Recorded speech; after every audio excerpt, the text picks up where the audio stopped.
مجھے آج ہر بات کا حوالہ بھی پیش کرنا ہے۔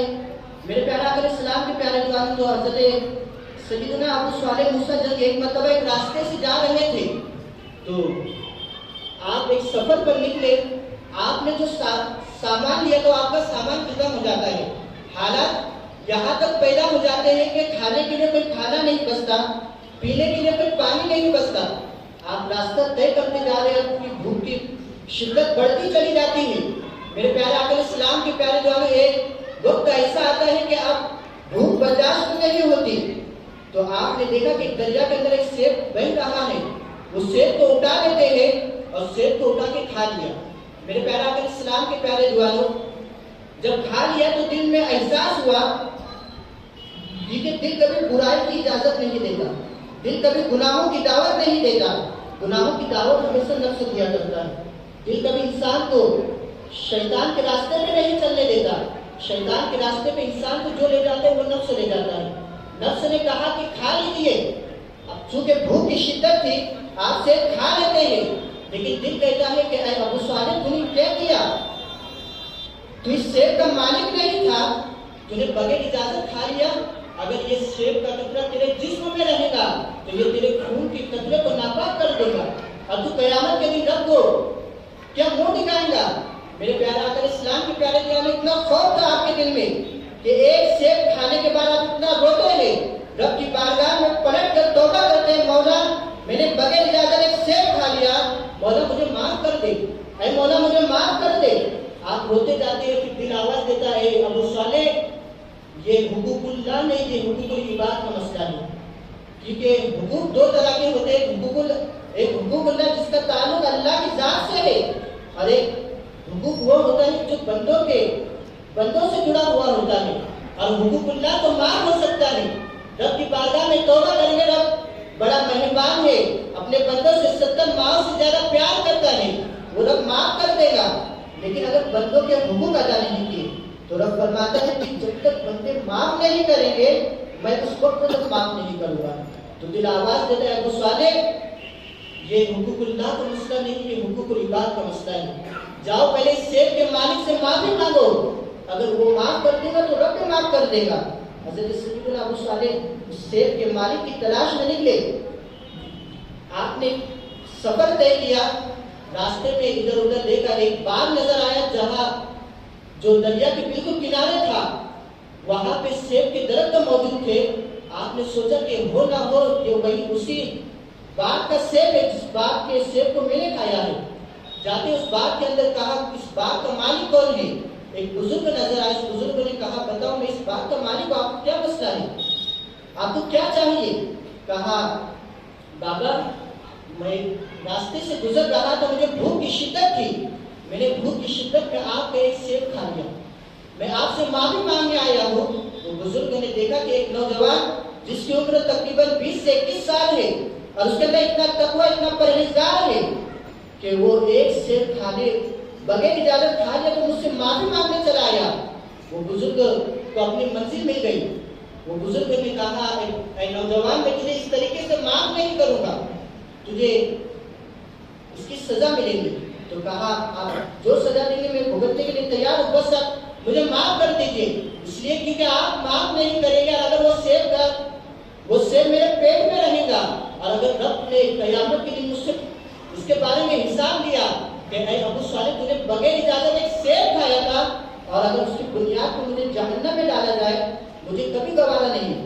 میرے پیارے آقا علیہ السلام کے پیارے دوستو، آپ وہ بزرگ فرماتے ہیں کہ اے ابو صالح میں تجھے معاف کر دوں گا، ایک شرط نہیں کہ تجھے میری بات کی رکھوالی کرنی ہوگی۔ آپ نے کئی سال رکھوالی کی، پھر جاتے ایک دن جاتے کہا آپ نے جو سزا دی تھی میں نے اسے پوری کر لی، اب آپ مجھے معاف کر دیجیے۔ کہا بس آخری ایک شرط ہے، اس پر عمل کر دے، اس شرط کو مان جا میں تجھے معاف کر دوں گا۔ تو کہا مجھے آپ کی ساری شرطیں منظور ہے، بس مجھے معاف کر دو، کیونکہ میں قیامت کا خوف ہے، میدان محشر کا خوف ہے، میں رب کی بارگاہ میں جواب نہیں دے سکتا۔ کہا آخری شرط یہ ہے کہ میری ایک بیٹی ہے جو آنکھوں سے دیکھ نہیں سکتی، جو کانوں سے سن نہیں سکتی، جو پیروں سے چل نہیں سکتی، جس پہ ہاتھ سے کوئی چیز کو پکڑ نہیں سکتی، وہ آنکھوں سے اندھی ہے، کانوں سے بہری ہے، اس کے منہ میں زبان نہیں، وہ زبان سے گونگی ہے، تو کہا اس سے نکاح کر لو۔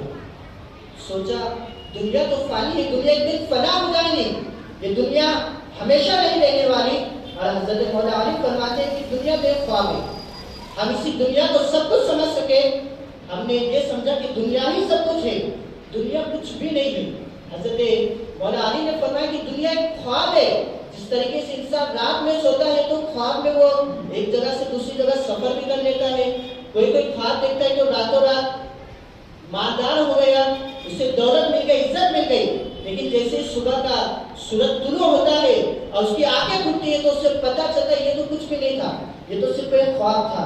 حضرت مولا علی فرماتے ہیں دنیا خواب ہے، تمہیں دنیا میں جو کچھ کر رہے ہو، یہ جس دن تمہاری آنکھیں بند ہوں گی، جس دن تمہاری روح کا تعلق تمہارے جسم سے جدا ہو جائے گا، اس دن تمہاری اصل میں آنکھیں کھلیں گی اور تمہیں احساس ہوگا کہ میں جو کچھ دیکھا میں نے دنیا میں سب خواب تھا، اس کی کوئی اصل حقیقت نہیں۔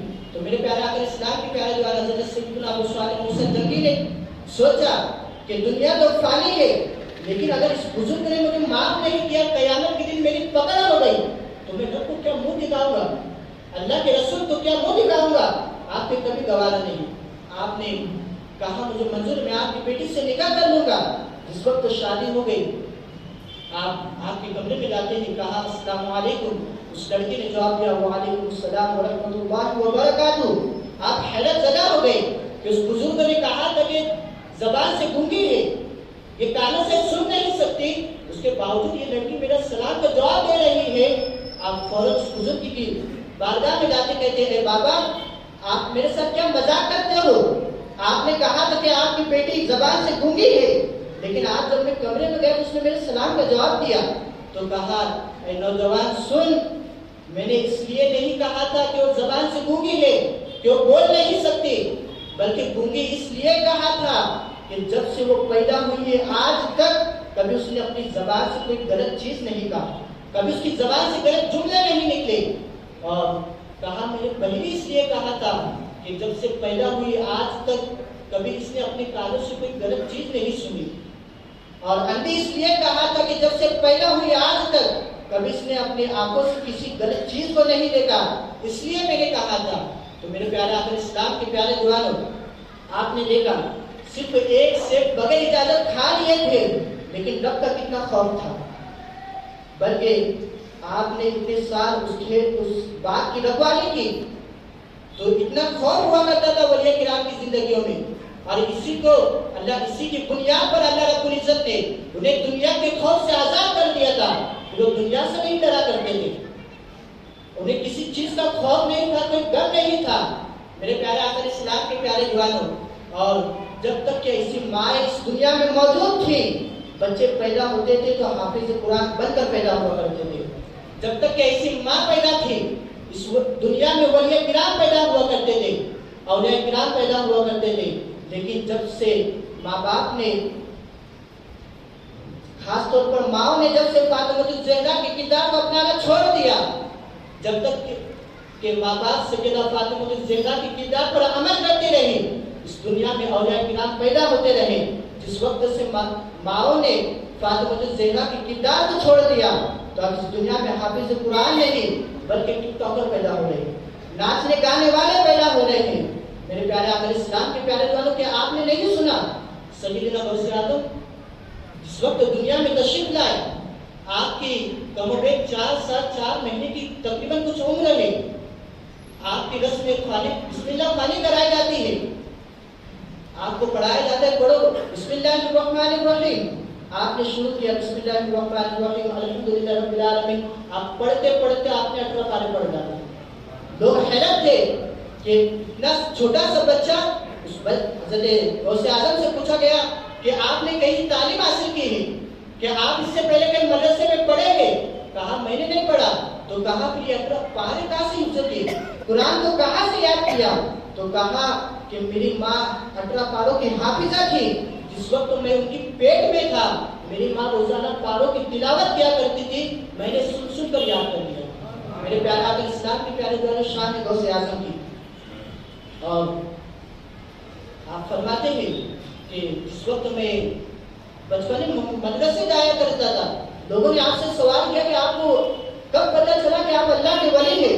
تو فرمایا جس وقت میں مدرسے جایا کرتا تھا تو ایک آواز آتی تھی کہ اللہ کے ولی کے لیے جگہ کشادہ کر دو، اللہ کے ولی آ رہے ہیں ان کے لیے جگہ چھوڑ دو، تب مجھے پتہ چلا کہ میں اللہ کا ولی ہوں۔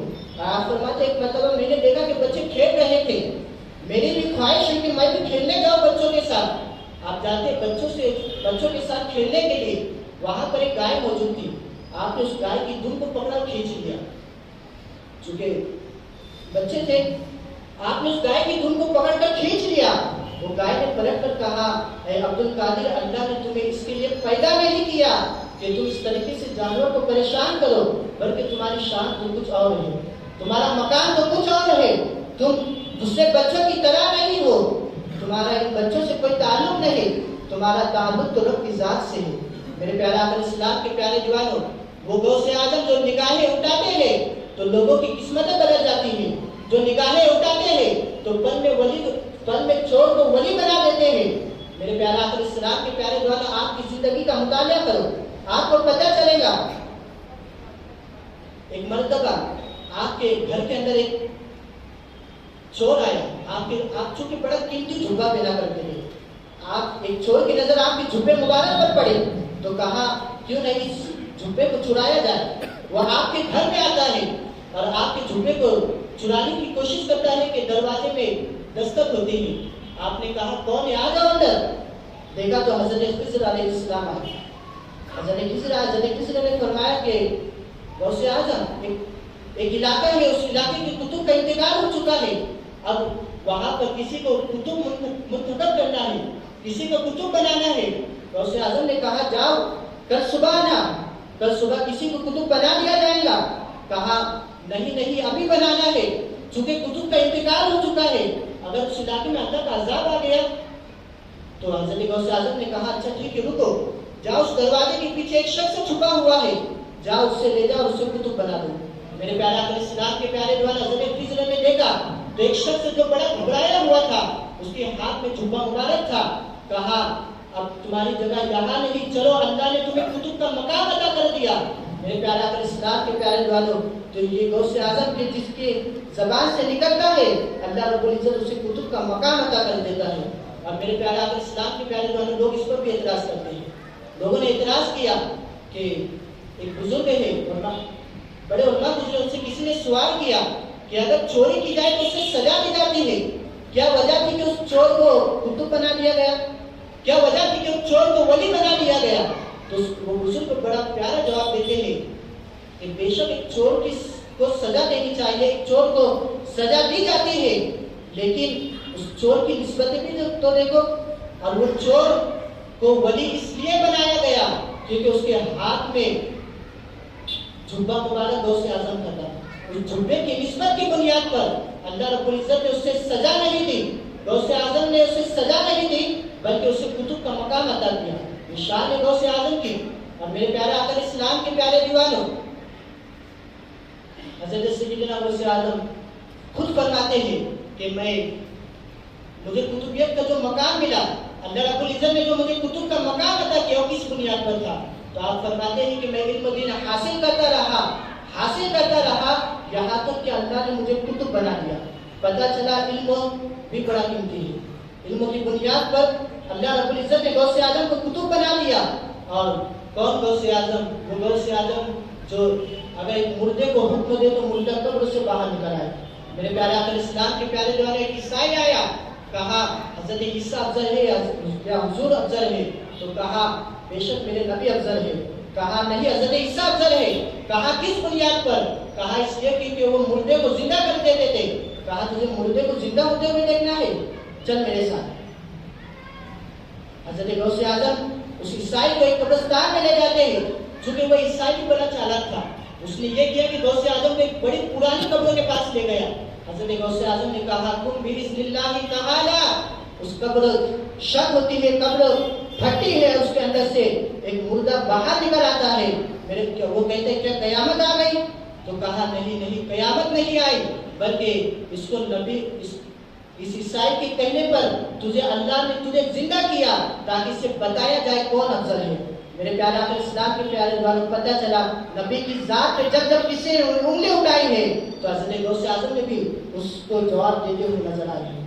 میرے پیارے آقا اسلام کے پیارے دواروں تو یہ شان غوث اعظم کی، اور دنیا حیرت کرتی ہے کہ جب بھی شان غوث اعظم کی کرامتیں بیان کی جاتی ہیں تو دنیا اعتراض کرتی ہے کہ کیسے ہو سکتا ہے؟ ارے نادان، جس کے سمجھ میں آ جائے اسے کرامت ہی نہیں کہتے، جس کے سمجھ میں آ جائے وہ معجزہ ہی نہیں۔ معجزہ تو وہ ہے، کرامتیں تو وہ ہے کہ جس کو سن کر انسان کی عقل دم رہ جائے۔ ہم سمجھ نہیں سکتے اور ہمیں ہمارے عقل دوڑانے کی ضرورت بھی نہیں ہے۔ میرے پیارے آقا اسلام کے پیارے دوستوں، لوگ دلیلیں مانگتے ہیں کہ کہاں لکھا ہے، کہاں سے ثابت ہے، کس حدیث سے ثابت ہے؟ کہو ان سے جو دلیلیں مانگ رہے ہیں ہم عاشق والے ہیں، ہم عشق والے ہیں، ہمارا اس سے کچھ تعلق نہیں جو دلیلیں مانگتے ہیں، ہمارا تعلق تو عشق والوں سے ہے، ہمارا تعلق تو عاشق غوث سے ہے، ہمارا تعلق تو عاشق خواجہ سے ہے، اور دلیلیں انہیں دی جاتی جو عقل والے ہوتے ہیں۔ عاشق غوث کو، عاشق مصطفیٰ کو، عاشق خواجہ کو دلیلیں نہیں دی جاتی اور وہ کبھی دلیلیں مانگا بھی نہیں کرتے۔ میرے پیارے آقا اسلام کے پیارے دوستوں، ہمیں دلیلوں کی ضرورت نہیں۔ اگر ہم عشق کے بندے ہیں، اگر ہمیں نبی کے معجزے بتائے جائیں گے، نبی کی شان بتائی جائیں گی، اولیاء کرام کی کرامتیں بتائی جائیں گی تو ہم اس پر یقین کریں گے۔ اور لوگ کہتے ہیں کہ یہ اب تم نے کہاں سے لائے، اب یہ نئی چیز کہاں سے آ گئی کہ ہمیں دلیلوں کی ضرورت نہیں؟ تو میں نے کہا اٹھاؤ سیرت ابو بکر، اٹھاؤ صدیق اکبر کی سیرت، پڑھو ان کی زندگی۔ حضرت سیدنا غوث اعظم، میرے پیارے آقا اسلام کے پیارے دوستوں، حضرت صدیق اکبر کی زندگی کا مطالعہ کرو، جو خلیفہ اول ہیں، جن کے بارے میں حضور صلی اللہ علیہ وسلم سے اتنا عشق کیا جنہوں نے کہ آپ نے ایک مرتبہ فرمایا کہ دین کو پیسوں کی ضرورت ہے تو آپ نے اپنا سب کچھ قربان کر دیا، حتیٰ کہ آپ نے جو کپڑے پہنے تھے اس کے بٹن بھی نکال کر دے دیے۔ تو کہا کہ ابو بکر تم نے کچھ چھوڑا ہے گھر والوں کے لیے؟ تو کہا میں نے اپنے گھر والوں کے لیے اللہ اور اس کے رسول کو چھوڑ کر آیا ہوں۔ میرے پیارے آقا کے پیارے دوستوں، صدیق اکبر، تو اٹھاؤ ان کی زندگی، پڑھو شب معراج کا واقعہ۔ شب معراج کی رات ہے، مصطفیٰ جان رحمت شب معراج کے سفر پر نکلے اور جس وقت سفر سے واپس آئے تو کہا حضرت صدیق اکبر کی، آپ دیکھیے کیا کتنی محبت تھی حضور صلی اللہ علیہ وسلم سے۔ جس وقت شب معراج سے واپس آئے تو حضور نے ابو جہل سے کہا، اے ابو جہل، میں رات کے کچھ حصے میں اتنا سفر طے کر آیا ہوں۔ تو ابو جہل نے یہ سوچا کہ اب لوگوں کو بتا کر لوگوں کو پھسلانا چاہیے کہ دیکھو نبی کتنا جھوٹ بولتے ہیں۔ تو وہ نکلا ڈائریکٹ صدیق اکبر کے گھر پر، صدیق اکبر سے ملاقات کی، کہا اے صدیق اکبر، تم جسے نبی مانتے ہو وہ نبی کیا کہتے ہیں آپ کو پتا ہے؟ کہا کیا کہا وہ کہتے ہیں جو رات کے کچھ حصے میں اتنا سفر طے کیے کہ مسجد حرام سے مسجد اقصیٰ پھر ساتویں آسمان پر۔ تو صدیق اکبر نے کیا کہا تھا آپ کو پتا ہے؟ اور یہی سے ہم نے یہ دلیلیں لی، یہی سے ہمیں عشق کی بات پتہ چلتی کہ عشق کسے کہتے ہیں۔ صدیق اکبر کہتے ہیں اے ابو جہل، تجھے جو کہہ رہا ہے یہ تو بہت معمولی بات ہے، یہ بہت چھوٹی بات ہے، اگر میرے نبی سے بڑھ کر بھی کہتے تو بھی ابو بکر اسے تسلیم کر دیتا، ابو بکر اسے مان جاتا۔ چونکہ آپ چاہے تو آپ پوچھ سکتے تھے، ابو جہل کو کہہ سکتے تھے ابو جہل ہے، میں پہلے جاؤں گا، میں تحقیق کروں گا، میں حضور سے پوچھوں گا، میں صحابہ کرام سے مشورہ کروں گا کہ حضور نے واقعی یہ سفر طے کیا۔ لیکن یہ آپ نے اعتراض نہیں کیا، آپ کو دلیلوں کی ضرورت نہیں رہی، آپ نے اس واقعہ کو تحقیق نہیں کیا، بلکہ آپ نے جیسے ہی سنا فوراً کہا اگر اس سے بڑھ کر بھی میرے نبی کوئی بات کہتے تو میں مان جاتا۔ تو پتہ چلا عاشقوں کو تحقیق کی ضرورت نہیں، عاشقوں کو دلیلوں کی ضرورت نہیں، دلیلوں کی ضرورت انہیں جو اعتراض کرتے، ہم تو عاشق کے بندے ہیں۔